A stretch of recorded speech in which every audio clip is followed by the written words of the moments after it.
اپنے کانوں میں ٹھونسے لے رہے ہیں۔ درا حال یہ کہ اس طرح کے منکروں کو اللہ ہر طرف سے گھیرے ہوئے ہے۔ بجلی کی چمک ان کی آنکھیں خیرہ کیے دے رہی ہیں،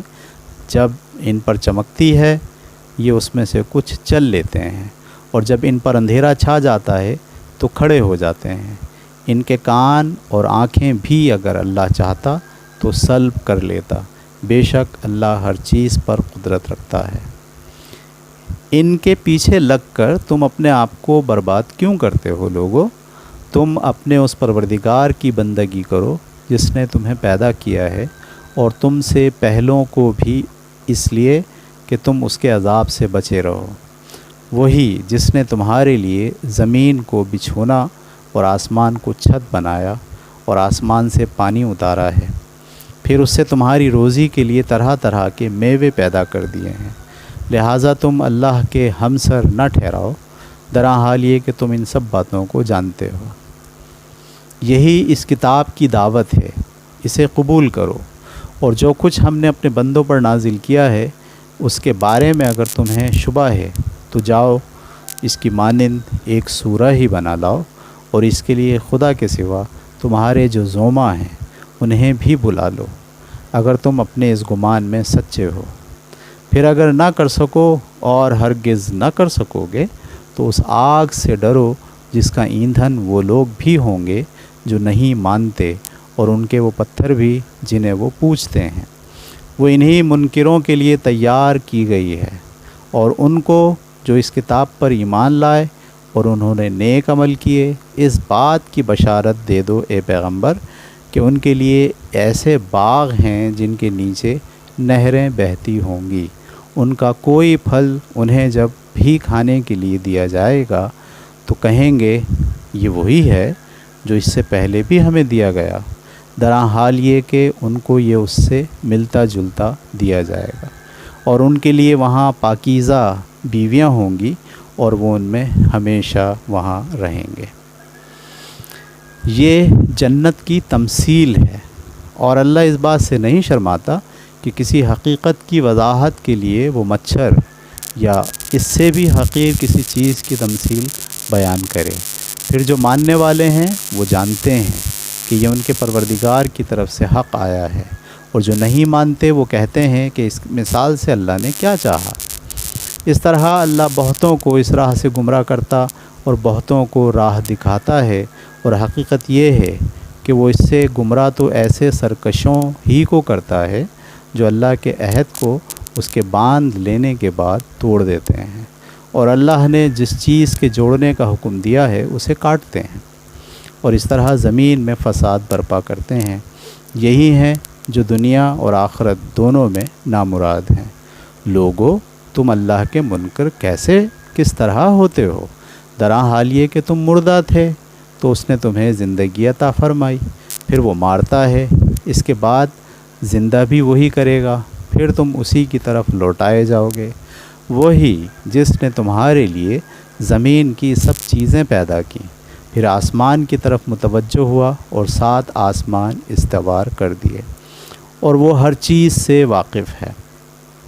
ان سے پوچھو اے پیغمبر کہ یہ منکر کس طرح ہوتے ہیں، اور اس دنیا کے بارے میں ہماری اسکیم سمجھنے کے لیے انہیں وہ واقعہ سناؤ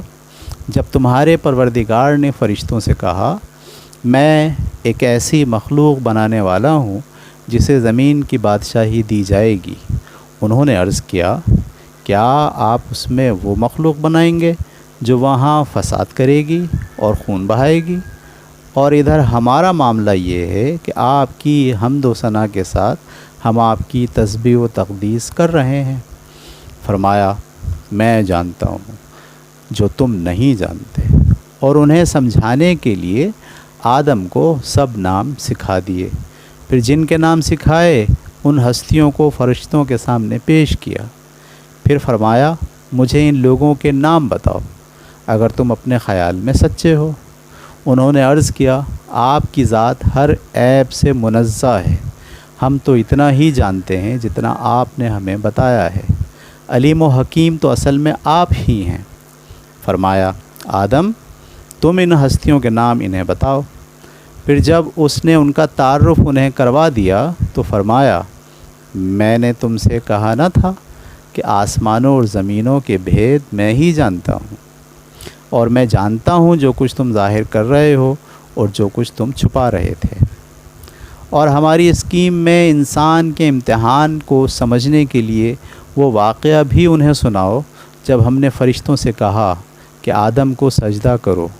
تو وہ سب سجدہ ریز ہو گئے، لیکن ابلیس نہیں مانا، اس نے انکار کیا اور اکڑ بیٹھا اور اس طرح منکروں میں شامل ہوا۔ اور ہم نے کہا اے آدم تم اور تمہاری بیوی دونوں اس باغ میں رہو، اس میں سے جہاں سے چاہو فراغت کے ساتھ کھاؤ، ہاں البتہ تم دونوں اس درخت کے پاس نہ جانا ورنہ ظالم ٹھہرو گے۔ پھر شیطان نے ان کو وہاں سے پھسلا دیا اور جس حالت میں وہ تھے اس سے انہیں نکلوا کر چھوڑا، اور ہم نے کہا یہاں سے اتر جاؤ، اب تم ایک دوسرے کے دشمن ہو اور تمہیں ایک خاص وقت تک زمین پر ٹھہرنا ہے اور وہیں گزر بسر کرنی ہے۔ پھر آدم نے اپنا پروردگار سے توبہ کے چند الفاظ سیکھ لیے اور ان کے ذریعے سے توبہ کی تو اس کی توبہ اس نے قبول کر لی، بے شک وہی بڑا معاف فرمانے والا ہے، اس کی شفقت ابدی ہے۔ ہم نے کہا تم سب یہاں سے اتر جاؤ، پھر میری طرف سے اگر کوئی ہدایت تمہارے پاس آئے تو یاد رکھو کہ تم میں سے جو لوگ میری اس ہدایت کی پیروی کریں گے ان کا صلہ جنت ہے، ان کے لیے نہ وہاں کوئی اندیشہ ہے اور نہ وہ کبھی غمزدہ ہوں گے، اور جنہوں نے اس کا انکار کیا وہ اور ہماری آیتوں کو جھٹلا دیا وہ دوزخ کے لوگ ہیں اور وہ ہمیشہ اسی میں رہیں گے۔ پہلے پارے کا 1/4 حصہ ہم نے مکمل کیا، انشاءاللہ اگلی کلاس میں بقیہ حصہ جو اگلا ربع کا حصہ ہے نصف تک وہ ہم اگلی کلاس میں پڑھیں گے۔ اللہ حافظ۔